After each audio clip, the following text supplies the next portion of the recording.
你睇隔壁的，正啱會一樣啊。ကျိမုံစားခြင်းလိုက်တာရှာရမ်းခတ်တာပဲဒါလည်းမဟုတ်သေးဘူးအုံးငိုတွေအများကြီးပဲဟာချွတ်လေ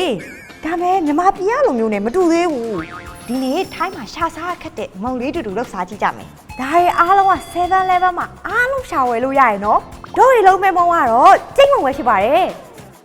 စံမုံထဲကိုရေလေးလောင်းထည့်ပြီးစားလေးနည်းနည်းလေးထည့်မယ်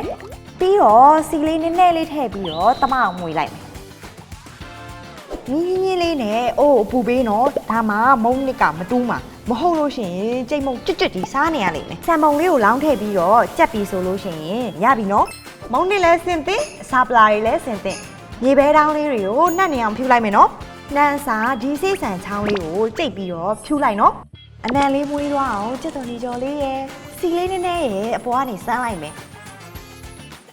မွေးနဲ့စိတ်ပြီးတော့အထဲကကြွတ်ရွလေး7-11ပစ္စည်းတွေနဲ့လည်းအလွယ်တကူလောက်စားလို့ရရနော်ကျိတ်မုံကိုအစာမျိုးစုံထည့်ပြီးတော့ဘယ်သူတွေစမ်းစားကြည့်ကြလဲထိုင်းကခမုံနေဆိုရင်ဝက်ကြောင်ထည့်စားကြတယ်လေဒါမှမဟုတ်7-11ဒီပဇွန်ဥလေးကိုထည့်စားကြည့်ရင်ကောင်းမလားစမ်းစားကြည့်ကြအောင်နော်တကယ်ချင်းတို့ရောမြန်မာမိုးဆိုရင်ဘာမို့ကိုတတိယကြလဲကိုမမရေးခဲ့ပေးကြအောင်နော်ချိုးဒီထက်မြန်မာစင်းကိုသုံးကြစို့မြန်မာတငယ်ချင်းတွေကြမှာအပေါင်းများဆုံးနံပါတ်1စင်ကပ်ဒီဗီဒီယိုလေးကို like comment နဲ့ share လေးလုပ်ဖို့မမေ့နဲ့အောင်နော်တဒါ